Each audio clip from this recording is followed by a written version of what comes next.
if you spend any time apologizing to employees, fuck you. That's a little bold, Gary. But I want to make a point. I'm going to explain what I mean, and I went for bold. Attention is the #1 asset.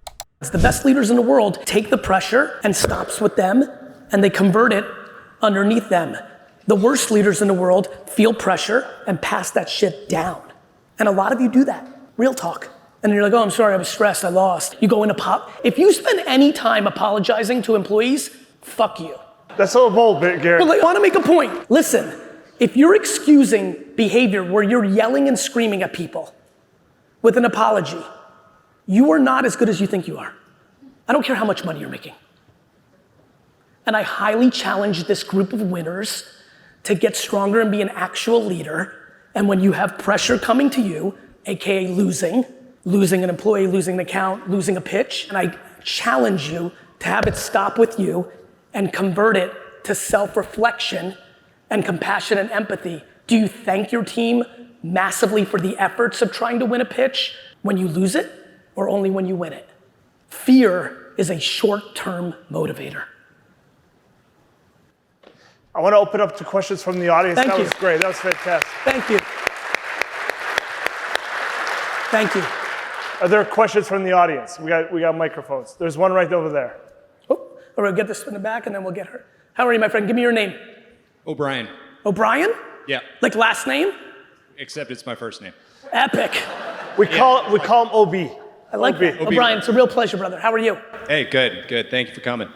I'm curious the answer to this, but I think it'd also be helpful for a lot of people in the room. You know, back to your LinkedIn comment about how your advertising business is running all of your sales through LinkedIn. I think conversations I've had with people, there's a struggle to connect what we do from a relationship building standpoint in the real world with the marketing efforts that go on LinkedIn. And I would just be curious how you think about converting real world relationships from an online platform in the marketing effort. I love it. I think you should use LinkedIn as a gateway drug to play golf with people, to have wine dinner with people.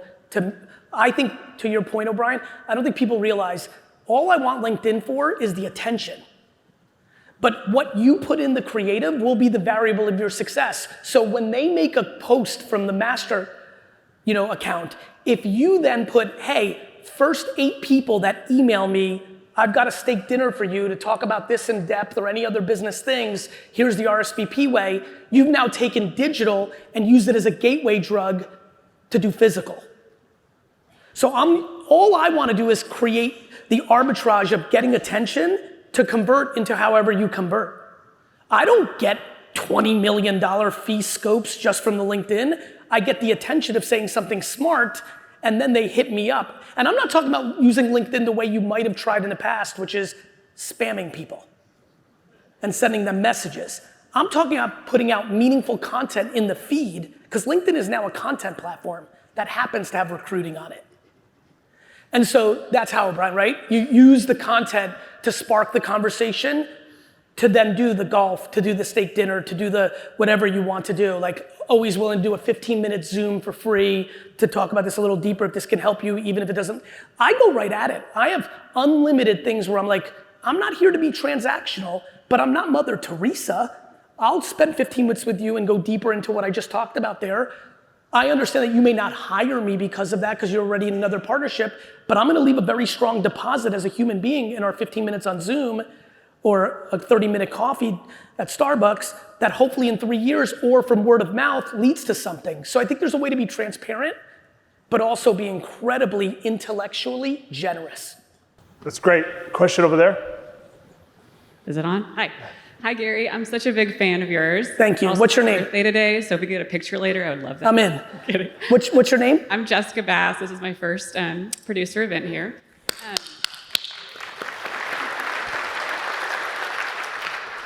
Your content around attention grabbing has really inspired me to step outside of my comfort zone and post myself more on LinkedIn, so thank you for that.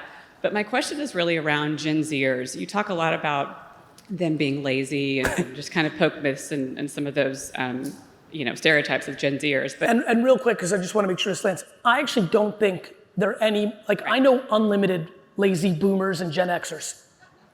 Unlimited. I think they have way more options than we have grasped. Go ahead. For sure. And that's my question, because that's our future, right? The people doing the work back at the office are Gen Zers. We want to keep them happy. We're also trying to create a return to work culture that inspires them and teaches them about our culture and also opportunities within our organization. Yep. How do we balance the two and keep them happy and also keep them at our firm? Purple, right? To the top, right? To your point, like the entitlement is absurd. I had a leader talking with somebody in our office. We're bringing plenty of people back too. Everyone's going through the same thing. So the kid says, hey brother, I'd love to come to the office, but I got a problem. I live 40 minutes away and I have to bring all my stuff. Stuff? This is real, by the way. The kid goes, yeah, I have to bring my laptop. And then there's a pause. This is no bullshit. Stick with me. He goes, and the charger.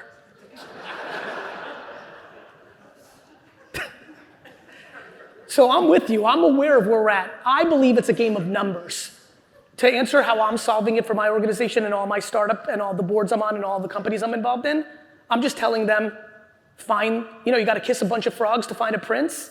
Like, I don't know, like if you sense entitlement and laziness in the interview or the conversation, or if they ask ridiculous questions, don't hire them.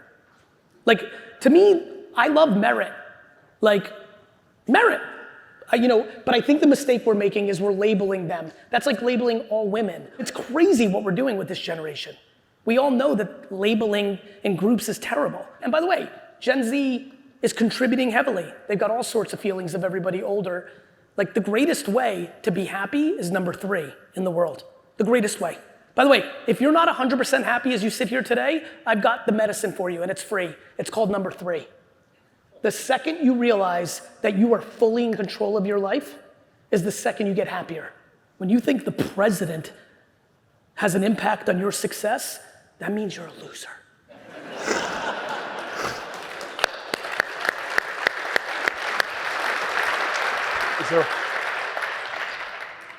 All right, we got one right there, and then Paige, and then go to Ryan.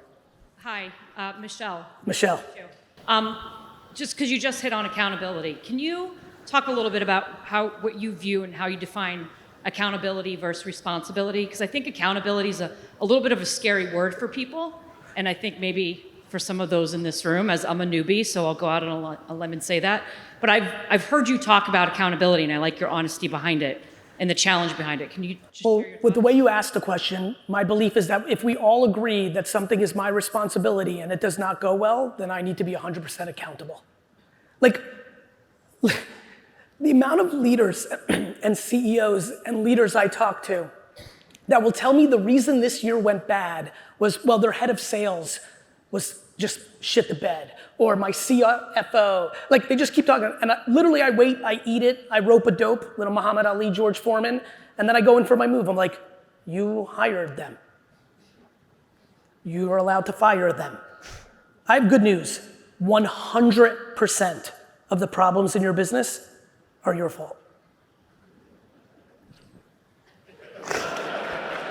Like it's true, and in this framework, the energy in this kind of framework of a business, if you spend 1 minute crying about what they're doing in corporate, that's a minute you're not spending on the shit that you do control. I just will never understand it. I sit on some I sit on the board of Bojangles, right? Franchisor, franchisee. And all these people, they're like, some franchisee came up to me because they know I'm on the board, and they just start shitting on the brand. And they're like, he's like, Gary, you have to understand, entrepreneur to entrepreneur, this is a real problem. I looked him dead in the face and said, bro, you're not an entrepreneur. If you sit in a framework where you rely on a corporate entity to be a partner, you're not a full-bred entrepreneur. And you must face that. That is the truth.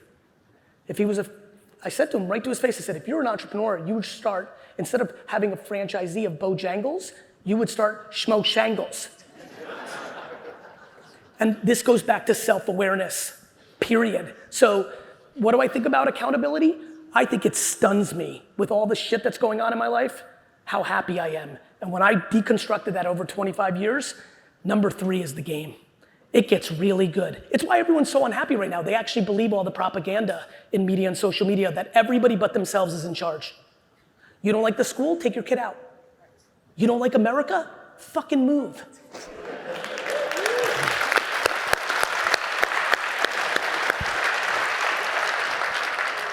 Paige. Hey, Gary. Hi. Oglesing. Nice to meet you. Such a pleasure. Thank you for being here. Thank you. I have a question around succession planning. Oh. You and your brother, you lead the firm. I'm sure you think about this. You've Yes. got kids. All of us have Yep. kids. We have a lot of happy nepotism here. So I'm just curious how the 12 and a half fit in with that. Well, number 3 is a big one. We just touched on it. Like, you know, my kids, you know, I think all of us who've garnered success, especially if we didn't start with anything, have feelings towards this. I think about accountability. Look, I'll give you a really good answer to this. When all those really wealthy people started saying things 10 years ago that they were giving 99% to charity, right? Gates, and I was like, that's crazy, because I come from an immigrant family where like everything's passed on. I promise you, I don't think that's crazy anymore.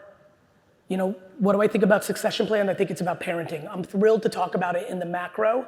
I have no interest in telling anyone here what to do. That's their business, their money, their prerogative. But what I will tell you is, you want your kids to be hungry? Don't feed them. Like, you know, like people, I'm on the board of Charity Water. We build wells in Africa. One of the things that's incredibly passionate to me, as something that I just, when I got educated about it, I just couldn't understand. You want to talk about gratitude, number 1? 730 million people on earth right now do not have access to clean water within a day. Water, the shit that is on your table. That really shook me. You know, you want to talk about real, like, you know, we think about all this stuff, you know, right? Water. So it's amazing. When I got involved with Scott Harrison, you should all look up Charity Water. It's pretty profound if you want to learn a little bit about it. Anyway, it was 1 billion people only 10 years ago. I'm really proud of the work. I put a lot of time and effort into it, and I'm a well member, which means our donations pay for the staff. It means if you give $1, it all goes to the work, not the bullshit that we see with these nonprofits. Anyway, enough of that commercial. My friends hit me up all the time. Hey, Gary, you're a well member on Charity Water. Can I send my kid to Africa with you for a week to be on the ground? I'm like, you can, and you should. But if you think your private school, private jet riding 17-year-old is gonna go to Africa for a week and somehow profoundly change into another human being, you're out of your goddamn mind. My friends, none of us can fake environment. You can't fake environment. What we can do is teach our kids that it's not their money and they should be kind to people. What we can do is stop giving them money. That's your choices, but as succession planning, I think $1 million, $1 million inherited is an obnoxious amount of money. And so I've stopped thinking about that a long time ago, because I think about all the kids that are growing up right now that grew up the way I am, that would kill my kids in any level of competition in merit-based business. And that doesn't bother me. I don't want my kids to be entrepreneurs. I don't want my kids to be even business winners. I want them to be kind. And I want them to like what they do the way I like what I do. My favorite part about being an entrepreneur is I love the game, not the things the game allows me to buy. Last question, Ryan. What if I answer it fast? Can I sneak one more in? What's that? Or do you want to get me the hell out of here? Yeah, this is the last one. How much have we got? I'm just having too much fun. Maybe 5 more. Okay, good. Ryan here. Ryan. A question to you. So I started consuming your content at the beginning of the pandemic. You gave a speech sort of like this, but talking about the power of branding, Yes. marketing, which is a common theme. So something you said a minute ago is, if you get one person in this room to take away something that's worth your time of being here. So to the 98% of people, I think that you said about LinkedIn will underpost on LinkedIn. So what are some tactics? You talk a lot about tactics in your content. So what are some tactics to the 98% here, or maybe the one that would be good? I've started a lot more LinkedIn since listening to that and learned a ton over time. And what do you know, so I'm not saying it, since you're their contemporary, in that learning over this time, what's an observation, what's an aha, what's a thing you went into it not thinking was real, but you were inspired to go down the path, which I'm trying to do for everyone? Give me 1 or 2 things that have stood out. I would think authenticity. if you are yourself and you're not trying to be somebody different, I think that's huge. Let me jump on that one. Friends, as you think about what you're gonna post, you could post about loving golf and loving what, you don't need to post directly about this job. Getting people in common interests is a huge way to do business. You know this. Why'd you join all the country clubs and the PTA and all this stuff? So step one, mixing your content. It doesn't have to be literal information about the product and service. If you love Zelda, you will be blown away how much money you can make by talking about Zelda. Especially if it's a repost and you somehow were clever to what they posted and you posted on top of it and made some sort of reference to like Mike Tyson's Punch Out. That snicker from the person that can't believe you brought up Glass Joe from 1989 might be the reason they do business with you. It's profound how humans actually work. Keep going. Authenticity, also a repost of what somebody's done is not necessarily content. Well, I would say a repost, correct. A repost without you adding your 2 cents is less effective. Notice how earlier I used the analogy of DJ? I think a lot of us know what happened in the last 20 years with EDM and DJs where like, you're like, wait a minute, like did they even do anything? And yet they're super famous. That's what you can do. You could do, you could take a very good post on what you believe is well from someone else, not even in this ecosystem or from the corporation. You could repost it with a quote and add a sentence to it. Now you're a DJ. You're like Avicii out here. 100%. I would say the last thing is what we all make money on is insurance. Don't necessarily talk about insurance. Yeah, I think that's right. As I referenced earlier, fishing, all this stuff. I think it's a mix. There was another book I wrote called Jab, Jab, Jab, Right Hook. And it talked about the individual posts can be jabs. You're not setting up, the reason most people in insurance, when I analyze it, both on the brand or on the individual level, don't succeed, is every one of your posts is a sales pitch. And they smell it, and they're not interested. When you start mixing it, and you start talking about Zelda and golf, or, this is a big one, make pretend that you retired from this, and you've now started an insurance media business. You're now the Bloomberg or CNBC of insurance, and you're not talking as a human who's trying to sell something, but you're talking a level up about the space or the opportunities or this new tax law. You're talking about information, that's education, that becomes a gateway. That's a good framework to think through. I'd say one last thing. Please. Is don't give up after like 2 posts. Yeah, I mean, that goes back to 7, tenacity. Like, this is what always blows me away. People that got in this room, you put in the work. And then you go into this new arena and you're like 4 posts in and you're like, I suck, fuck that Gary guy. The first 1,000 posts I made meant nothing. So like, I'd like to think that this room understands what a good day's work, putting in the work, learning really means, and how that can actually impact the outcome. And so, yeah, I mean, look, I really think the content thing is very misunderstood. Like very. People, they have all sorts of feelings about social media, that it's bad, that the kids, I get it, but I really hate making headline reading opinions your business strategy. Let me sneak one in. I'm the worst, I know. One more, somebody. He told me, he's like, Saeed, I gotta get out of here at 3:55. I know, but we've got to roll here. Anybody got a quick question? Right here, Christina. All right. You saw the board. Yes. You saw the board here with all. I did, which fired me up. I wanted, you know how crazy I am, Christina? I saw the board, I'm like literally my DNA, I'm like, I need to get to the top of that fucking board. like I'm like, should I retire and join this company to get on the top of these boards fuck me up, but go ahead. All right, 2 questions. How do you get to the top of that board using all 12 and a half? By knowing which 2 or 3 to use in every circumstance, both on the customers you're trying to get and on the employees that work for you. Second, and I'm just going to use myself as an example, because let's say we have somebody on the board, or a group of people on the board, what have you, like someone in your company. Maybe you've got a great salesman. You know, he's top of the game, and but there's some toxicity around. Yeah. Do you risk that? So it's interesting. In my company, yes, because everyone's an actual employee of the corporation. This is a little bit of a different framework, right? Yeah. Like this is not a corporation and you're all employees. You have your own shit. My answer to that is a little bit different. My answer to if you look at that board and you're like, damn, I want to get there, but I don't want to compromise or act like that. That goes to a thing that me and my father fought about for 20 years. When I started working for my dad at 22 years old, I told him, I will spend 0 minutes on our competition.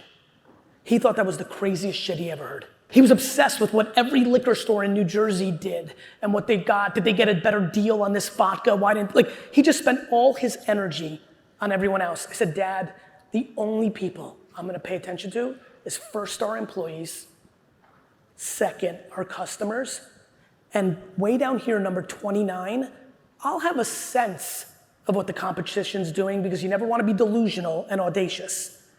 But when I tell you very few seconds will be spent on them because what they do has no impact. I promise you, if I started in this company tomorrow, had no contacts on that board, within a half decade, I'd be the first person on this board. I promise you, because nothing and no one on that list is stopping you from doing what you need to do. Agreed. Thank you. Awesome. Let's give Gary. Thank you.